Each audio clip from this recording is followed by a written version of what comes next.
I-share nyo na, no? Naka-live na po tayo at pwedeng-pwede nyo nang itag ang inyong mga kabataang friends dyan. Totoo. And currently, meron na tayong 11,000 talaga viewers. ba? Ang bilis naman. Salamat sa pag-share. Baka naninibago po kayo. Kami po ang pinakabagong programa dito sa Mega News FM, no? Voice of the Youth Radio. O, Tito Jack. Yes, Papa Lem. Ba't nandito ka na naman ngayon sa Jensan? Ayan, Tagasaan ka nga. Tagasaan ba talaga ako? I'm from Coronadal City. Ay, wow. Ayan, ilang oras lang naman ang biyahe at minuto papunta dito ng Jensan. Pero talaga, it's for volunteerism. And dahil mahal natin ang kabataan at gusto natin silang suportahan, nandito tayo sa plataforma ng Voice of the Youth Network. Yes, ang Voice of the Youth Network po ay isang organisasyon na binubuo ng mga talentado at may puso at mabuvoting kabataan. Na kami po ay naniniwala na ang kabataan syempre ay ginagamit ang boses para sa kavotihan.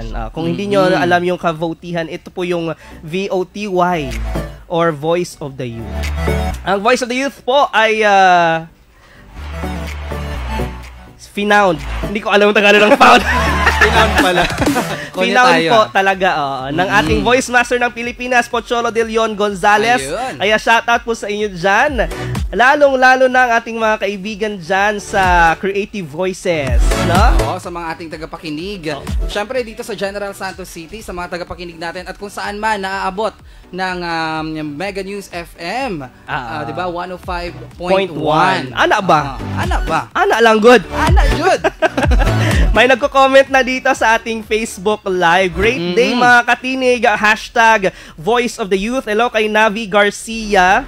Ayan, at saka kay John Chrysler Talaba. Shout out from Palimbang, Sultan Kudarat. Oy, may mga taga Sultan Kudarat tayo. Ang lawak pala talaga ng reach ng Mega News FM. Yes. At syempre, naka-live din tayo. Keep on putting your hashtags at pagko-comment sa ating live. Huwag kalimutan din ang hashtag VOTY. Yep, VOTY, hashtag VOTY. Naninibago pa yung ating mga ka-mega, mga amego o mga amega. Ating mga amega at sabi pa dito ni Archray Butil Crispin, shoutout po from Glan, Sarangani Province. So, diba? Sa mga taga-Glan, diba nagpipiesta sila dyan? May piyesta sa kanila eh. Sa Glan, Maya-maya gugulatin namin kayo, nandyan na po kaming lahat. Mabilis lang.